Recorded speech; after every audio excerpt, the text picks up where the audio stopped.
वक्रतुण्डमहाकायं शशिवर्णं चतुर्भुजं प्रसन्नवदनं ध्यायेत् सर्वविघ्नोपशान्तये। गुरुर्ब्रह्मा गुरुर्विष्णुः गुरुर्देवो महेश्वरः गुरुस्साक्षात् परं ब्रह्म तस्मै श्रीगुरवे नमः।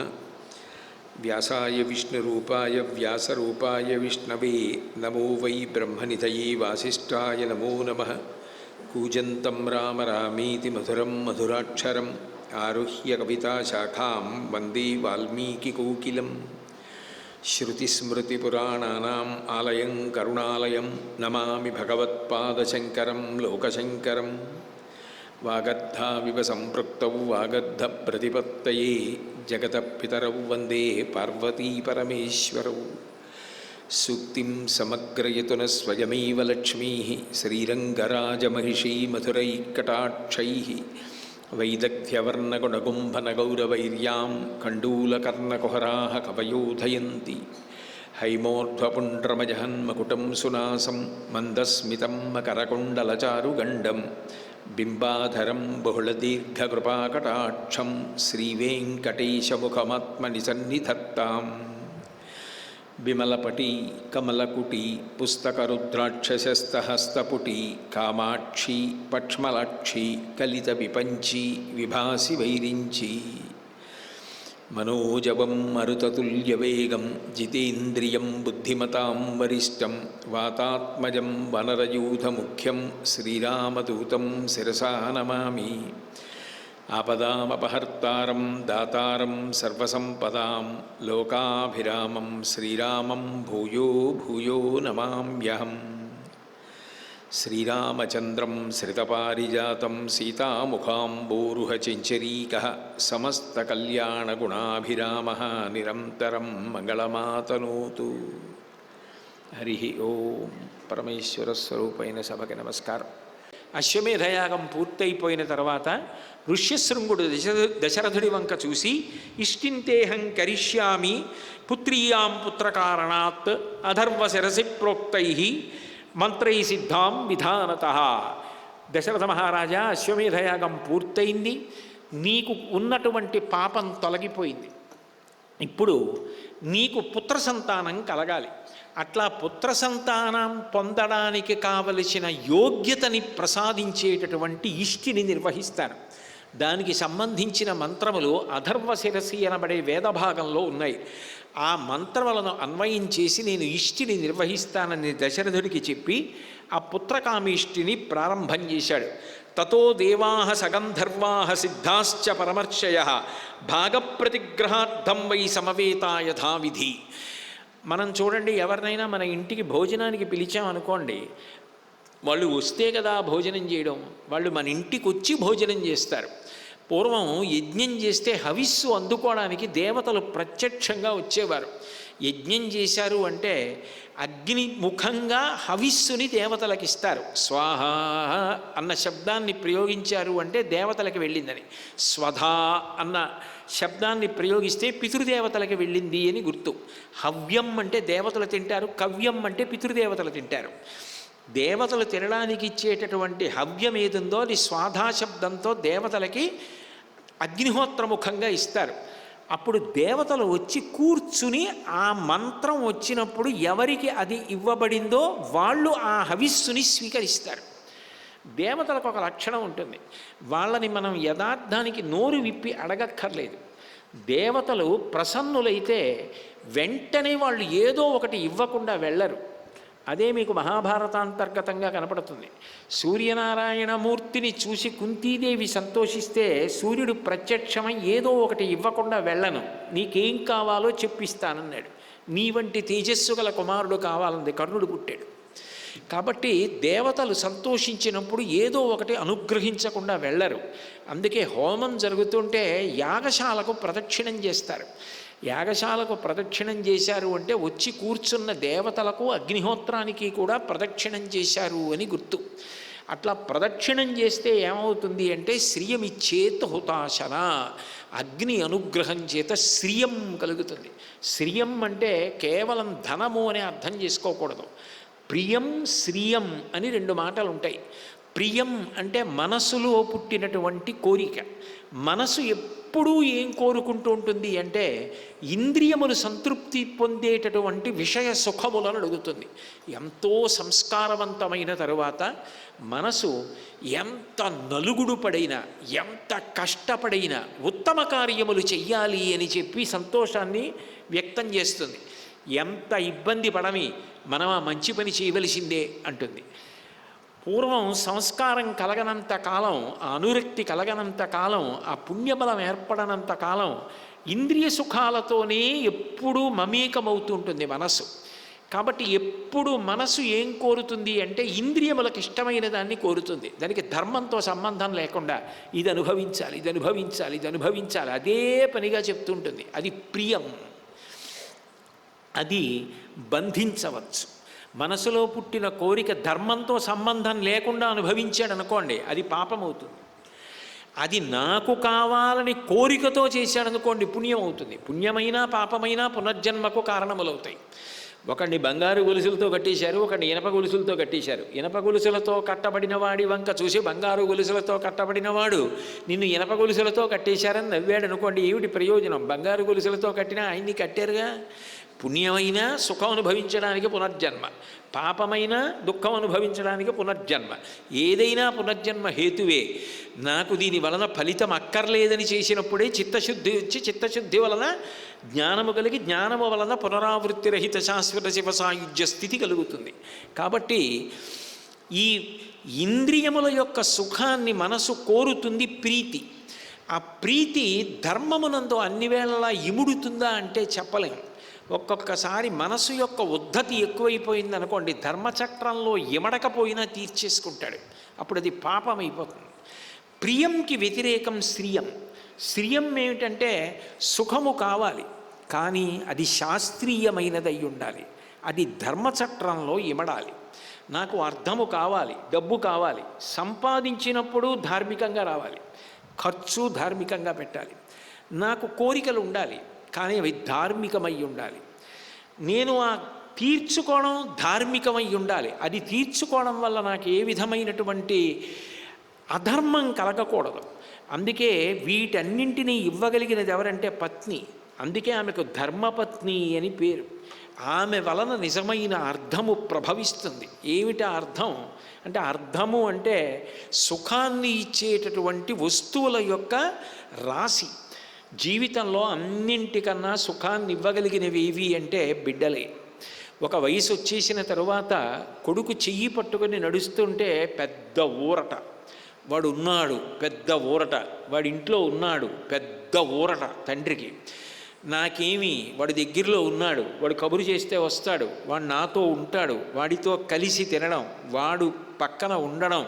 ఒక వయసు వచ్చేసిన తరువాత వాడి భుజం మీద చెయ్యేసుకు నడవడం, వాడు తండ్రి కార్యాలని పర్యవేక్షించడం, ఇవన్నీ తండ్రికి సంతోషకారకాలు.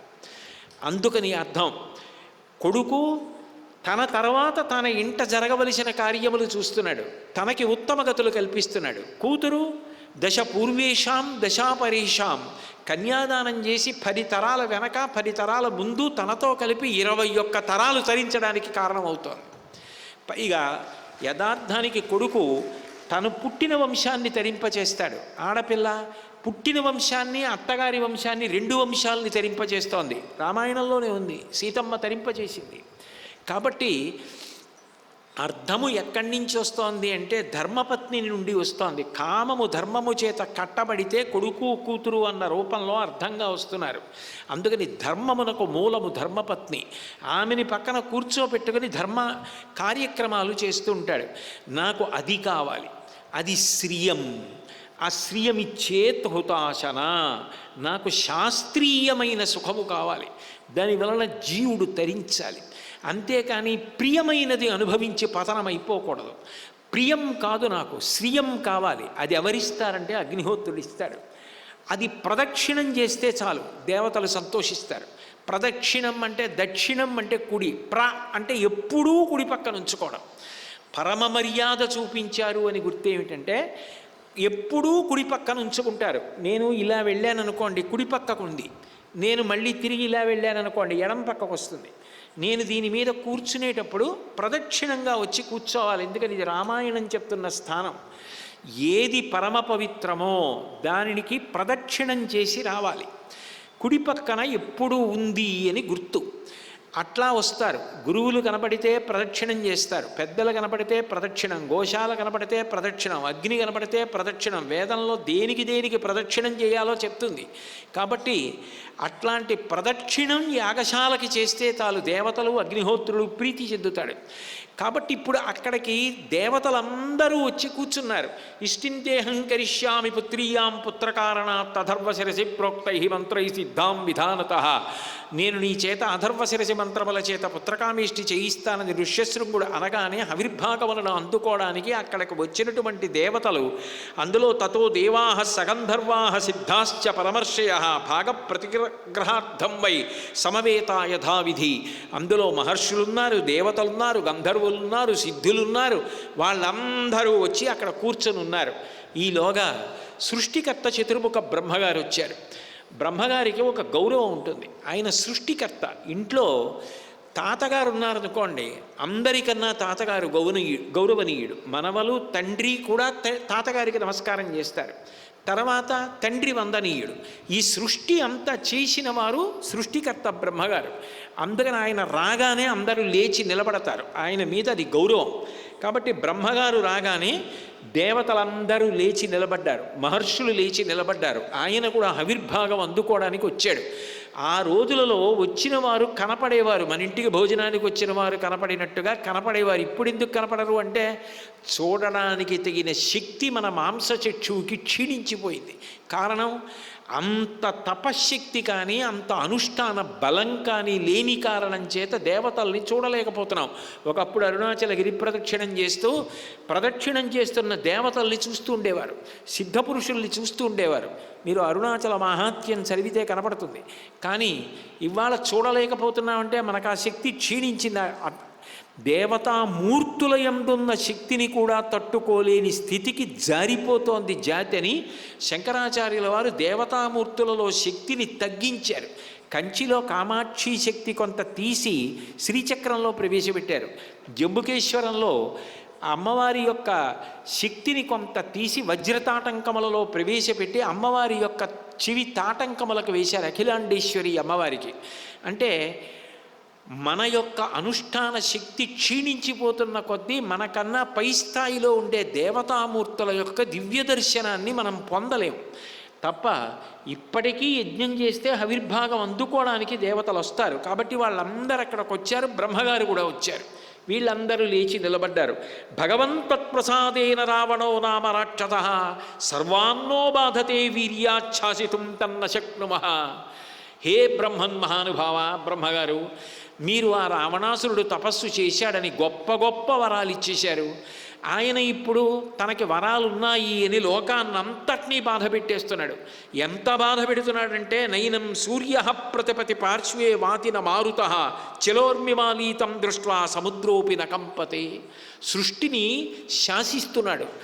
సూర్యుడు గ్రీష్మ ఋతువులో కూడా రావణాసురుడు బయటికి వస్తే తీవ్రంగా ప్రకాశించకూడదు.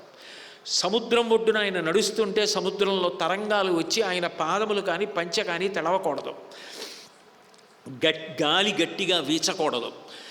సమస్త భూతములను శాసిస్తున్నాడు. అప్సరసలను హింసిస్తున్నాడు.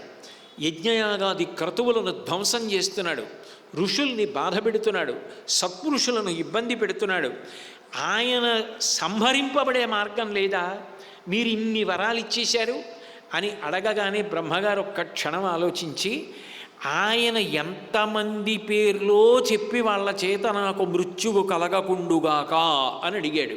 కానీ అనాదర బుద్ధి చేత మనుష్యులు నన్నించేస్తారని, మనుష్యుల చేతిలో తనకు మరణం ఉండకూడదన్న వరాన్ని రావణుడు అసలు నన్ను అడగనే లేదు. కాబట్టి మనుష్యుల చేతిలో మరణిస్తారన్నాడు. అక్కడ ఉన్నవాళ్ళు ఎవరు? దశరథ మహారాజు గారి యజ్ఞం కాబట్టి మనుష్యులే ఉన్నారు, కాబట్టి మనుష్యుల చేతిలో చచ్చిపోతారు, కాబట్టి నేను వెళ్ళిపోతానని చంపేస్తానని ఎవరైనా లేచిపోతారో ఏమిటో. రావణాసురుడు అంటే అంత తేలిగ్గా చనిపోతాడా, ఎంత తపశ్శక్తి సంపన్నుడు అని లోక సంరక్షణార్థం ఏతస్మిన్నంతరే విష్ణురుపయాతో మహాద్యుతి శంఖచక్రకథాపాణి పీతవాసా జగత్పతి.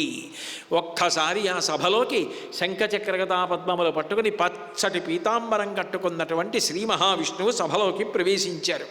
దేవతలందరూ కూడా లేచి నిలబడి నమస్కరించి ఆయన్ని స్తోత్రం చేసి, మహానుభావ, దశరథుడు ధర్మజ్ఞుడు, సంతానం కావాలని యజ్ఞం చేసి ఇప్పుడు పుత్రకామేష్టి చేస్తున్నాడు, కాబట్టి నీవు ఆయన యొక్క 3 భార్యలైనటువంటి కౌసల్య, సుమిత్ర, కైకేయి యందు నలుగురిగా ఆవిర్భవించవలసినది అని ప్రార్థన చేశారు. విష్ణుమూర్తి అన్నారు, భయం త్యజత భద్రం వో హితార్థం యుధిరావణం సపుత్ర పౌత్రం సామాత్యం సమిత్ర జ్ఞాతిబాంధవం హత్వా క్రూరం దురాత్మానం దేవర్షీణాం భయావహం దశవర్ష సహస్రాణి దశవర్ష శతాని చ వత్స్యామి మానుషే లోకే పాలయన్ పృథివీమిమాం.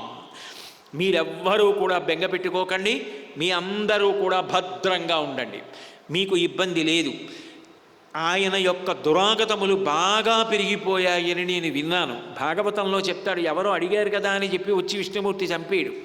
ఆయన సంహారం చెయ్యాలి అంటే పాపం పండాలి, వేటి జోలికి వెడితే చంపేస్తాడో ఆయనే చెప్తాడు భాగవతంలో, ప్రహ్లాదోపాఖ్యానంలో. కాబట్టి ఇప్పుడు అతను ధర్మం తప్పి దేవతల్ని బాధ పెడుతున్నాడు, ఋషుల్ని బాధ పెడుతున్నాడు, అప్సరోగణాన్ని బాధ పెడుతున్నాడు, భక్తుల్ని బాధ పెడుతున్నాడు, యజ్ఞధ్వంసం చేస్తున్నాడు. అసలు ఆ దురాగతాలకు అంతులేదు. కాబట్టి హితార్థం యుధిరావణం, యుద్ధంలో నేను ఆ రావణాసురుడిని సంహరిస్తాను. సపుత్ర పౌత్రం సామాత్యం, పుత్రులతో, పౌత్రులతో, మంత్రులతో, జ్ఞాతి సంబంధులతో అందరితో కలిపి నిశ్శేషంగా అసలు రాక్షసులు లేకుండా రావణాసురుడి యొక్క పరివారాన్ని అంతటినీ కూడా సంహరిస్తాను. హత్వా క్రూరం దురాత్మానం దేవర్షీణాం భయావహం, దేవతల్ని ఋషుల్ని భయపెట్టిన రావణాసురుణ్ణి సంహరిస్తాను.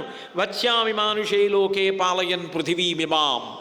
నరుడు చేతకానివాడని అనాదర బుద్ధి చూపించాడు కదూ, నరుడు ఎంత గొప్పవాడో నిరూపించడానికి రావణ సంహారం చేసిన తరువాత అవతార పరిసమాప్తి చెయ్యను. దశవర్ష సహస్రాణి దశవర్ష శతాని చ, 11,000 సంవత్సరములు ఈ భూమి మీద ఉంటాను. చక్రవర్తిగా భూమిని పరిపాలిస్తాను. శాస్త్రాన్ని ప్రమాణం చేసుకుని పరిపాలిస్తే ఎంత గొప్పగా ఉంటుందో నిరూపించి రామరాజ్యాన్ని ఏర్పాటు చేస్తాను అని ప్రతిజ్ఞ చేసి, తత పద్మపలాచాక్ష కృత్వాత్మానం చతుర్విధం పితరం రోజయామాస తదా దశరథ నృపన్. దశరథ మహారాజు గారిని తండ్రిగా వరించి తానే రామలక్ష్మణ భరత శత్రుఘ్నులుగా నలుగురుగా రావడానికి విష్ణుమూర్తి అక్కడ ఉన్న అందరినీ అనుగ్రహించాడు. పుత్రకామేష్టి పూర్తయింది. అందరికీ హవిస్సులిచ్చి పూర్తి చేసేశాడు దశరథ మహారాజు గారు. సంతుష్ట ప్రదదౌ తస్మై రాక్షసాయ వరం ప్రభు నానావిధేభ్యో భూతేభ్యో భయం నాన్యత్ర మానుషాత్ అవజ్ఞాతా పురాతేన వరదానీ మానవాః. బ్రహ్మగారు మనుష్యులను అనాదరం చేశాడని చెప్పిన కారణం చేత ఇవాళ శ్రీ మహావిష్ణువు నరుడిగా వస్తున్నాడు, నరుడి గొప్పతనాన్ని నిలబెడతాడు, రావణ సంహారం అవుతుందని దేవతలందరూ ఎంతో సంతోషిస్తున్న సమయంలో, ఆ పుత్రకామేష్టికి పూర్ణాహుతి జరుగుతున్న సమయంలో అగ్నికుండం నుంచి ఒక మహాభూతం ఒకటి ఆవిర్భవించింది.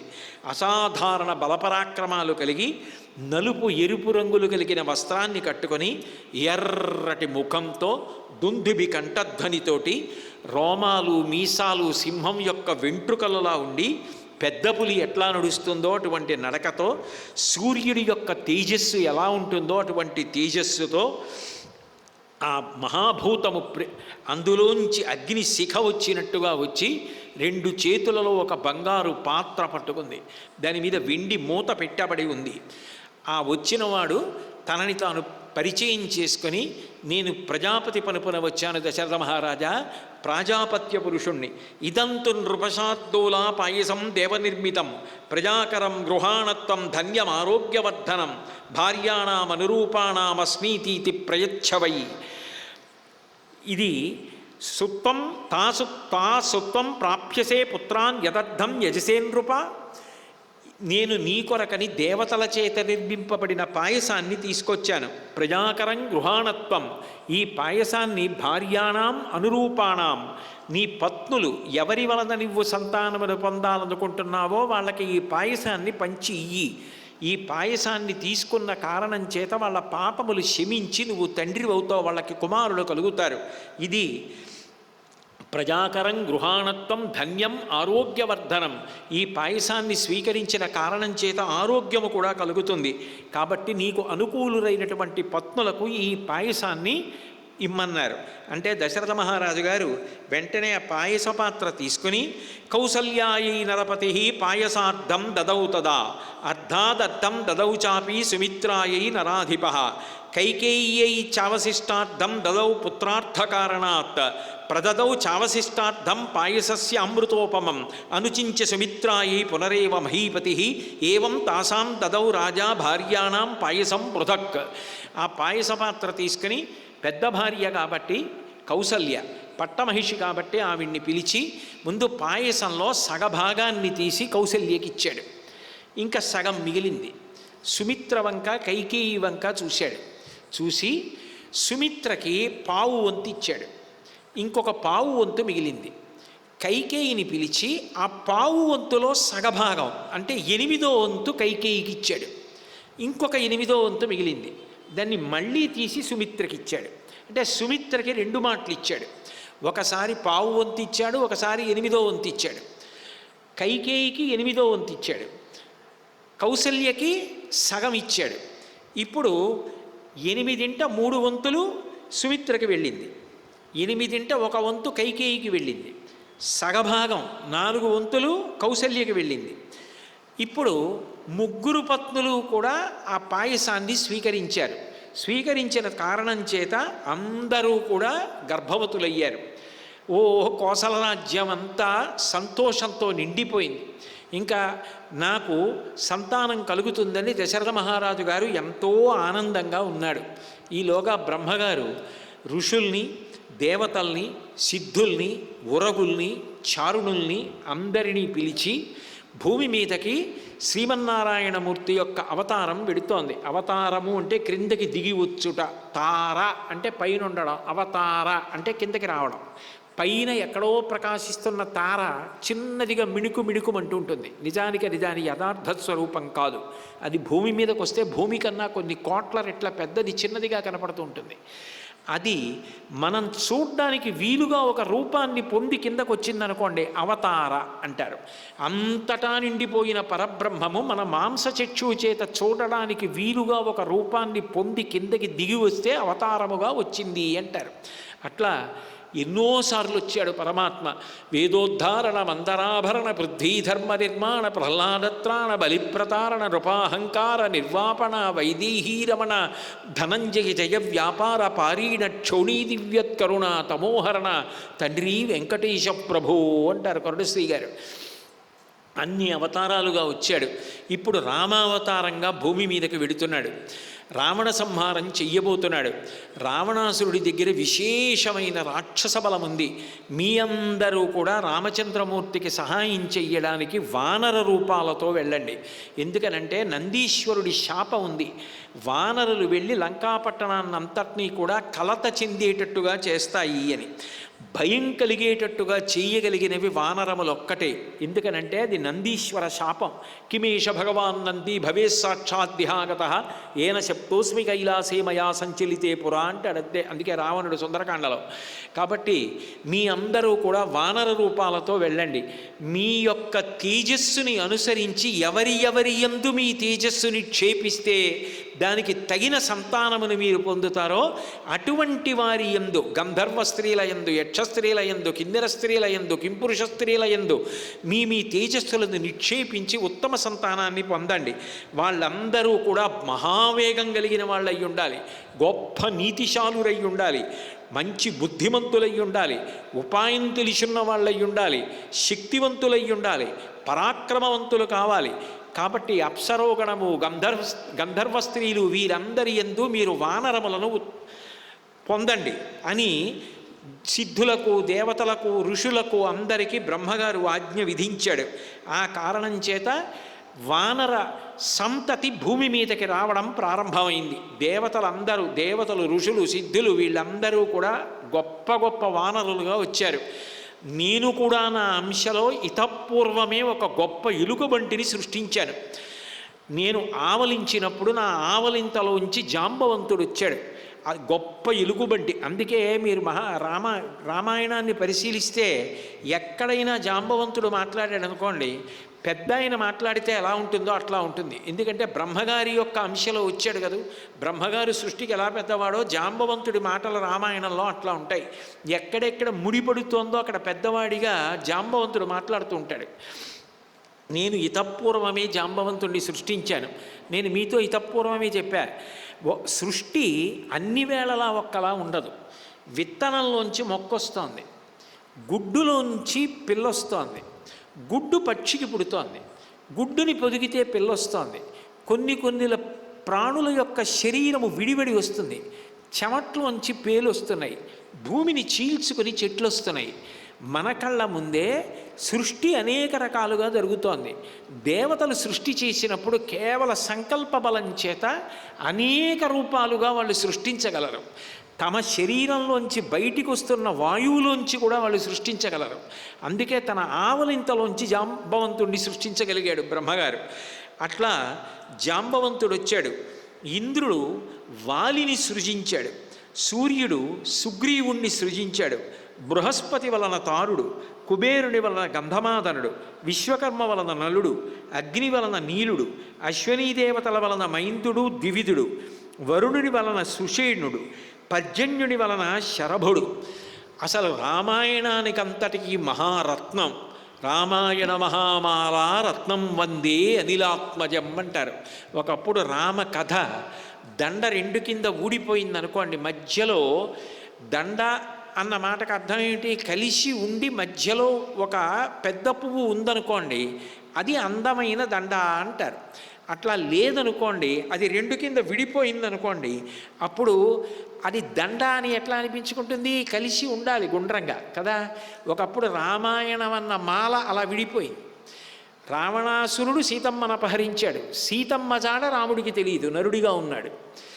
సీతమ్మ రాముడికి చెప్పే అవకాశం లేదు. ఇక రామకథ ఎట్లా కలవాలి, ఎట్లా నడవాలి?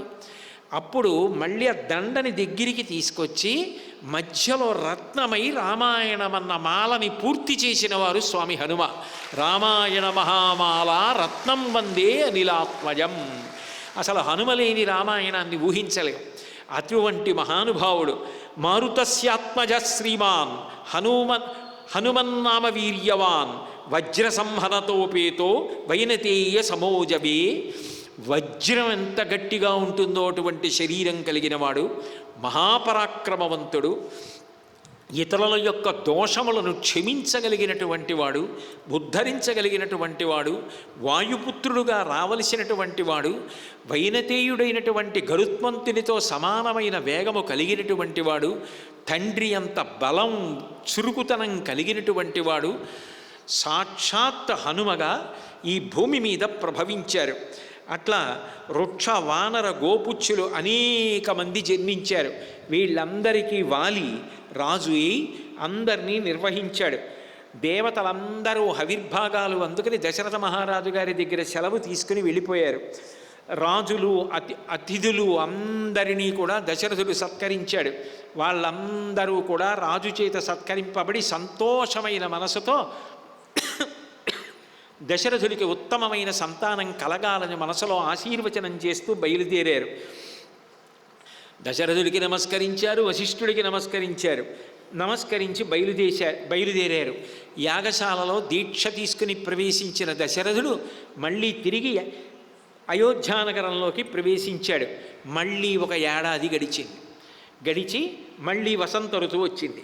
వచ్చేటప్పటికీ తతశ్చద్వాదశే మాసే చైత్రే నామమికే తిథౌ నక్షత్రేదిత దైవత్యే స్వోచ్ఛ సంస్థేషు పంచషు గ్రహేషు కర్కటే లగ్నే వక్పతాం ఇందునాస ప్రోద్యమానే జగన్నాథం సర్వలోక నమస్కృతం.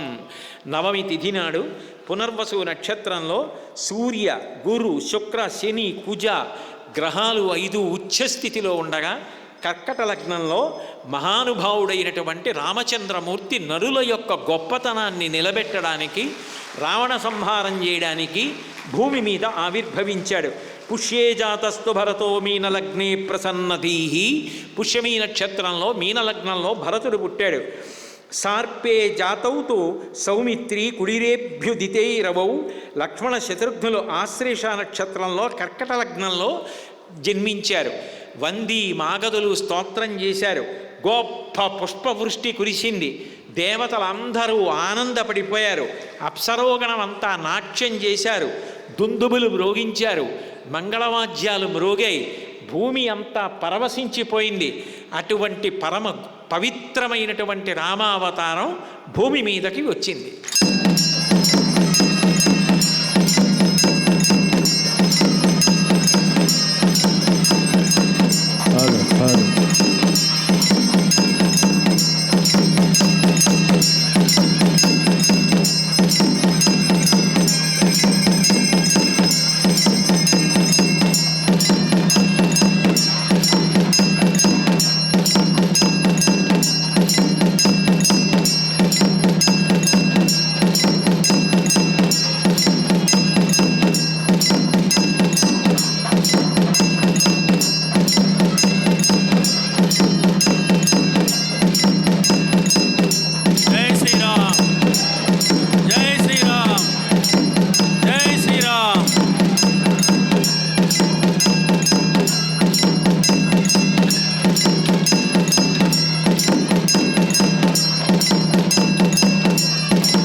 తతశ్చ ద్వాదశే మాసే చైత్రే నవమికే తిథౌ.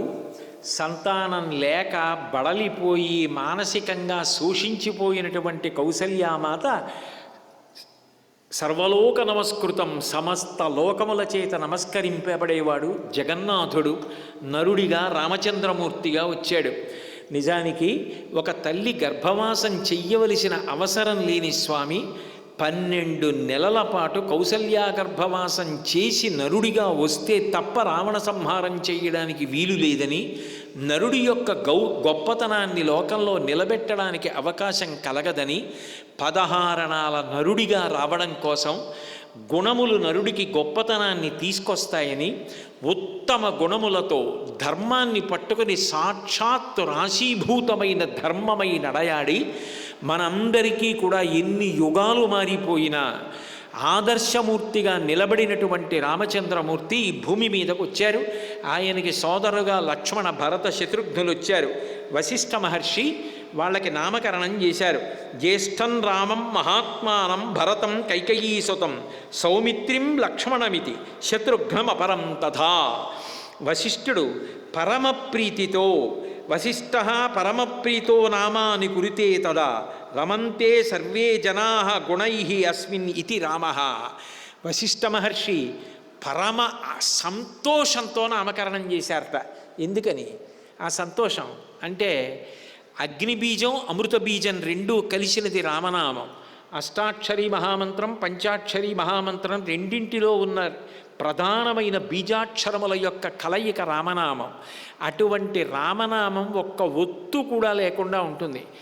ఏ నామం పలికినంత మాత్రం చేత పాప రాశి దహించుకుపోతుందో, ఏ నామం తారకనామమై లోకంలో ప్రకాశిస్తుందో, ఏ నామం తలుచుకున్నంత మాత్రం చేత నామి జ్ఞాపకానికి వచ్చి, ఆయన గుణములు జ్ఞాపకానికి వచ్చి, ఆయన కథ జ్ఞాపకానికి వచ్చి, ఆయన గుణములలో లోకమంతా కూడా పరవశించిపోతుందో, కోన్వస్మిన్ సంప్రదం లోకే గుణవాన్ కస్య వీర్యవాన్ ధర్మజ్ఞశ్చ కృతజ్ఞశ్చ సత్యవాక్యో దృఢవ్రతః చారిత్రేణ చ కోయుక్తః సర్వభూతేషు కోహితః విద్వాన్ కః కస్సమర్థశ్చ కస్యైక ప్రియదర్శనః ఆత్మవాన్ కో జితక్రోధో ద్యుతిమాన్ కో ననసూయకః కస్య బిభ్యతి దేవాశ్చ జాతరోషస్య సంయుగే అన్న 16 గుణముల చేత లోకం పరవశించిపోయిందో, యోగులు కూడా ఎవరిని తలుచుకుని మనసులో రమించిపోతారో, ఎవరిని స్మరించినంత మాత్రం చేత మనసులు శాంతితో నిండిపోతాయో, అటువంటి పరమపురుషుడు లోకమునకు వచ్చాడు కాబట్టి ఆయనకి రామ అని నామకరణం చేశాడు వశిష్ఠ మహర్షి.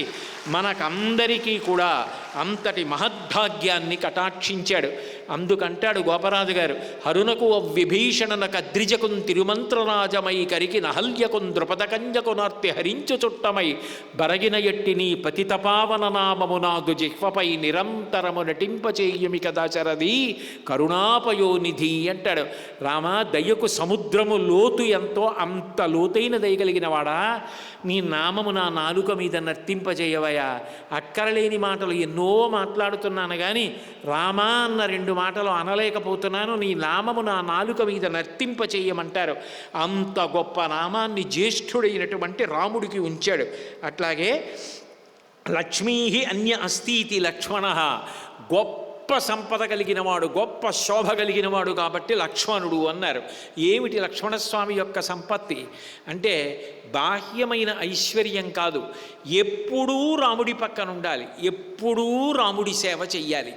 నేను భగవత్ సేవ చెయ్యాలి, నేను భాగవతుల సేవ చెయ్యాలి, నేను ఎప్పుడూ భగవద్భక్తుల మధ్యలో ఉండాలి, భగవత్ కథలు వింటూ ఉండాలి, ఏ సేవ చేసినా భగవత్ సేవగా చెయ్యగలగాలి అన్న తాపత్రయం ఎవరికి ఉంటుందో వాడికన్నా లక్ష్మి కలిగిన వాడు లోకంలో లేడు. అందుకే ఆయన లక్ష్మణుడు అయ్యాడు. మీరు చూడండి, ఆయన ఎక్కడికి వెళ్ళినా పక్కన రాముడు లేకపోతే ఉండలేడు. రాముడు ఎక్కడుంటాడో అక్కడ లక్ష్మణుడు ఉంటాడు, ఎక్కడ లక్ష్మణుడు ఉంటాడో అక్కడ రాముడు ఉంటాడు. రామలక్ష్మణుల్లా ఉన్నారండి వాళ్ళిద్దరూ అంటారు. అసలు విడివడి ఉండరు. రాముడు లేని లక్ష్మణుడు ఒక్క క్షణం ఉండలేడు, లక్ష్మణుడు లేని ఒక్క క్షణం రాముడు ఉండలేడు. అంత ప్రాణంలా ఉన్నవాడు లక్ష్మణస్వామి. అంత భక్తితో రాముణ్ణి సేవించాడు.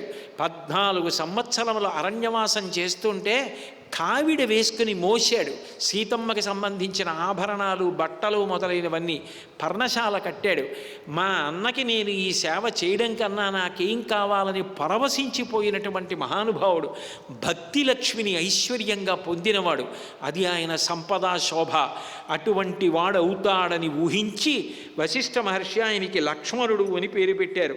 బిభర్తీతి భరత, రాజ్యమును భరించాడు. ఎవరైనా రాజ్యం ఇస్తే సంతోషంగా పుచ్చుకుంటారు, రాజ్యం నాకు రావాలని కోరుకుంటారు. తల్లి కైకమ్మ వరంగా కోరుకుని రాజ్యం ఇస్తే నాకు అక్కర్లేదు మహాప్రభో, ఇది అన్నగారికి చెందవలసిన రాజ్యం అని గుండెలు బాదుకుని ఏడ్చాడు. ఋషులు తెల్లబోయేటట్టుగా, అన్నా నువ్వు ఏలవలసిన రాజ్యం నాకు వద్దన్నాయా, నువ్వే తీసుకో, నేను నీకు అడ్డం పడుకుంటానని పడుకున్నాడు. నాకు వద్దు రాజ్యం అన్నాడు. నేను వచ్చే వరకు రాజ్యం భరించరా అంటే నీ పాదుకలు ఏలుతాయన్నాయా అని సింహాసనంలో పాదుకలు పెట్టి రాజప్రతినిధిగా కూర్చున్నాడు తప్ప రాజ్యం నాకు కావాలని కోరుకోలేదు. అయినా ఎన్ని నిందలు పడ్డాడో, ఎన్ని భరించాడో, అంత భరించాడు కాబట్టి భరతుడయ్యాడు. బిభర్ధీతి భరత. రామాయణాన్ని ఊహించి అంత గొప్ప నామకరణాలు చేశారు. శత్రువున్ హంతీతి శత్రుఘ్న, శత్రువులను హననం చేస్తాడు కాబట్టి శత్రుఘ్నుడు అని పేరు పెట్టాడు. ఎవరికైనా పెద్ద శత్రువు అహంకారం. నా అంత వాణ్ణి నేను అన్న భావన కలగగానే ఎవ్వరితోనూ కలిసి ఉండలేడు. కారణం నా అంత వాణ్ణి నేను, నా అంత వాణ్ణి నేనన్న అహంకారం. కానీ శత్రుఘ్నుడు మీరు చూడండి, రామాయణంలో లక్ష్మణుడు రాముడి పక్కన ఉంటాడు, భరతుడు రాముడు ఏం చెప్తే చేస్తాడు, శత్రుఘ్నుడు రాముడి మాట విని ప్రవర్తించే భరతుడి పక్కన చేరి ఉంటాడు.